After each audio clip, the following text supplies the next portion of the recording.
Hey, everybody, and welcome to a very special edition of Locked On Bama, a Know Thy Enemy edition of Locked On Bama, as the Auburn Tigers had their A-Day game last Saturday. And I want to find out about it from my buddy, Zack Blackerby of Locked On Auburn. So let's talk to Zack. Locked On Bama, your daily podcast on the Alabama Crimson Tide. Part of the Locked On Podcast Network, your team every day.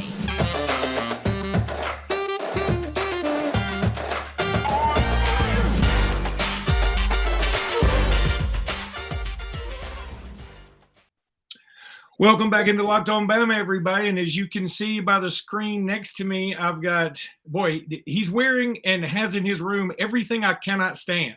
He's got Auburn logos, Laker shirts. What else do you have in there? Bo Jackson Raiders jersey signed. And wow. I got some Patriot stuff. So okay, boy, I'm sure you like the hats right now with Mac, right? Yeah, I guess that. Look, I don't mind the Patriots. I've always liked Belichick. He's got a Nick Saban vibe, or Saban has a Belichick vibe, whichever way you want to look at it. But I watched some of Auburn's A-Day. I have my own personal thoughts, but I want to get your thoughts. So, Zack, the floor is yours, my friend.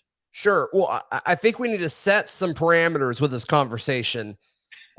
No matter what happens in any spring game for any football program, I think you got to take everything that happens with a grain of salt. And so are there some things you can take away? Are there some observations you can have? Absolutely.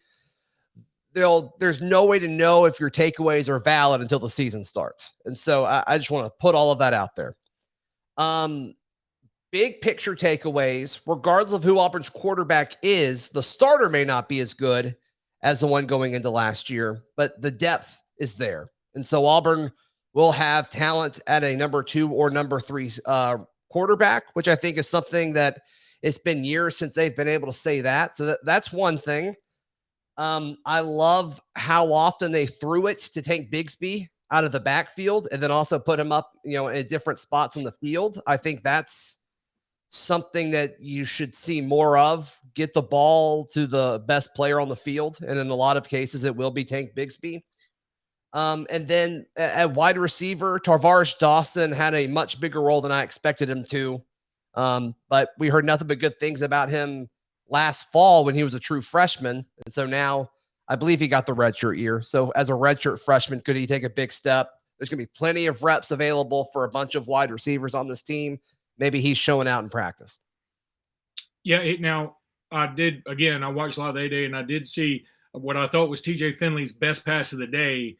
I mean, right it was like a loaf of bread coming in from the second floor, and Dawson just muffed it. Now, I'm with you. I hear you. A-Days, when it comes to Alabama and Auburn, need to be taken with a grain of salt, as they say on some of the message boards. But at the same time, I think you can glean some things. The most famous, hey, you can't judge an A-Day by its cover is Cam Newton's performance in A-Day. Terrible. But I'm still convinced that was the most shrewd move Gus Malzahn ever had. I guess Gus in part. Or the offense. Yeah, right. Where he was like, hey, I'm not going to let the world know what I've got in this cat right now. That's sort of my thing on that. Assuming it was that calculated, sure. Yeah. And I mean, I'm choosing to believe that. I don't know if that's true. I may be giving the whole coaching staff too much credit. But, I got to say, I thought there were some things that were rather concerning. I'm an Alabama fan. I'm a Bammer. I'm all those things. But the thing that probably concerned me is if I was just being an Auburn fan would be the quarterback play. I thought Robbie Ashford looked pretty good. He wasn't bad. But Finley had so many overthrows. The best throw he had, like I said, was dropped. But he had so many overthrows, I would find that pretty concerning. Yeah, I think Finley looked better than I thought he would. You can still tell that he's thinking. He's thinking a lot. He's not just going out there and playing ball. And that to me is a bit concerning. He made some throws that I don't think he would have made a year ago, but he's still not making enough, probably. I'm not in the Ashford camp. I'm pulling for the kid. I just don't think – I really think it's Finley or Calzada at this point. Now that spring is done, maybe Ashford did enough. I thought they would use him more with the one Saturday just to see what it looked like, and we didn't really see that. So I don't know. As far as his raw throwing ability, the true freshman Gurner coming in at the end of the game had the best arm, in my opinion. But yeah, he did have a lot of arm. Mm-hmm.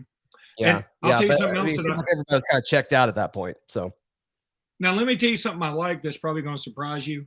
Again, trying to take the crimson colored glasses off. I like Sean Jackson. I liked him in high school. I like him right now, getting some time at running back. Where was he at? Hewitt Trustful? Is that right? Yes. Yes. So, I mean, and they had a damn good team. That Hewitt Trustful team was really good. Yeah.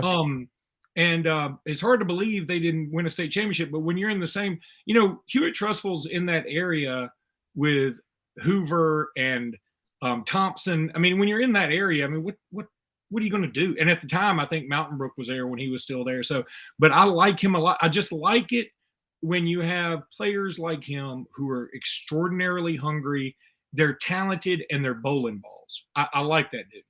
Yeah. And the third running back spot is wide open because obviously it's Tank. Jarquez Hunter didn't play an A-Day. He had like a minor knee scope, so he missed spring, but he's going to be Auburn's number 2 guy. That number 3 guy's wide open, especially in that role where, they used Sean Shivers in this role, interestingly enough, last year with the whole like blitz pickup kind of back. Sean Jackson's got the body for it, to kind of be that extra blocker if you need him to do that. I don't know how much of a threat he would be in the receiving aspect of that role, but yeah, I mean, the fact that he played more than Jordan Ingram, I think is telling. So, I mean, yeah, maybe he won the third running back spot. We'll see. We're going to have one more short segment with you, but right now I want to tell everybody about Stat Hero. I mean, this is so much fun. I mean, I'm really enjoying Stat Hero. I'm so glad they became a sponsor because I signed up and it's been a lot of fun. This episode is actually brought to you by Stat Hero.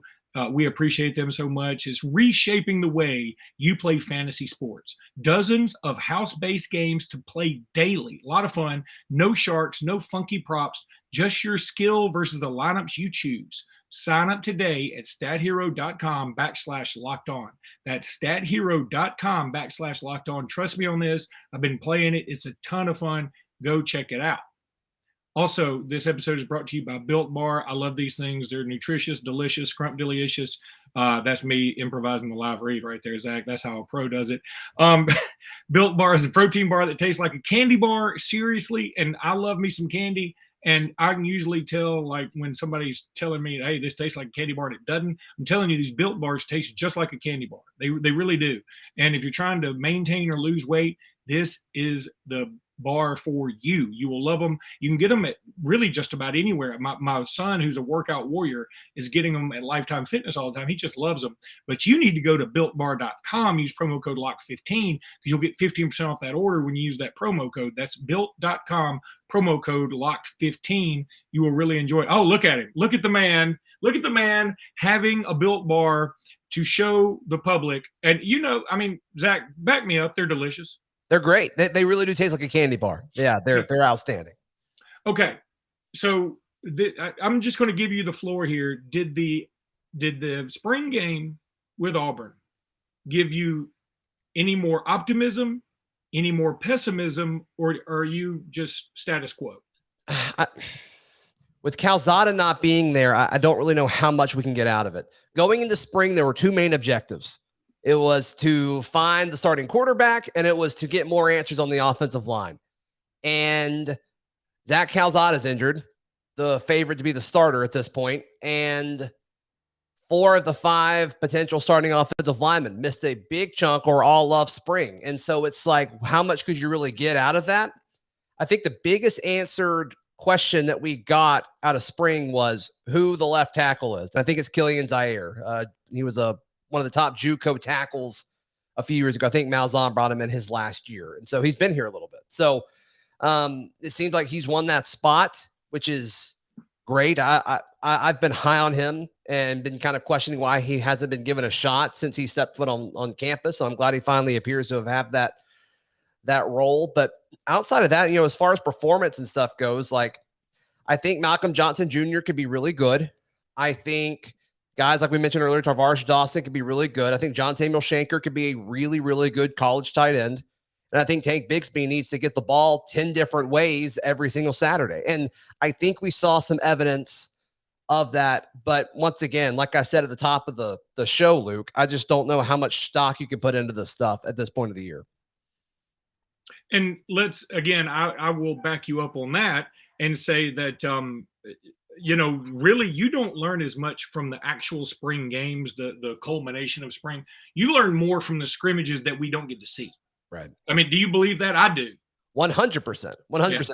And, it's been fun to see how this coaching staff has treated Auburn media over the last few weeks, just ever since, all that unneeded crap that happened several weeks ago with, is Harsin going to get fired or not kind of stuff. And he's been significantly more open, giving folks a lot more, player interviews and assistant coaching interviews and access and viewing windows and practice. And so that's been really, really good. And part of me wants to be like, okay, maybe this was the normal, but last year there was still COVID stuff. So you couldn't let people in, maybe that was part of it. Or is he just trying to, become more accessible, or at least give off, hey, I'm just a normal guy. Come watch me coach some football for a little bit. I don't know. I don't know what the strategy is there, but I do think there has been a pivot. It's definitely different than it was a year ago. And so I think we have more information about him at this time of the year compared to what we did last year. I mean, it was all speculation this time a year ago. And now we've got some actual, concrete evidence. I think this is going to look more like a Brian Harsin team. I think Brian Harsin, whether this is right or wrong, and, whether you think, philosophically, if you agree with this or not, I think, would prefer culture over talent in some aspect of it. Obviously, you need talent. He wants talented guys, but I think he'd rather have, a high 4-star with the same mindset than a 5-star. That's just kind of vibe I get from Brian Harsin. I think you're getting that this year, and I think you're getting a whole lot of buy-in, Luke. Just talking to players that are there, they seem to really like it. They seem to really like this culture shift. I mean, he's making them work harder. They've all gained a ton of weight.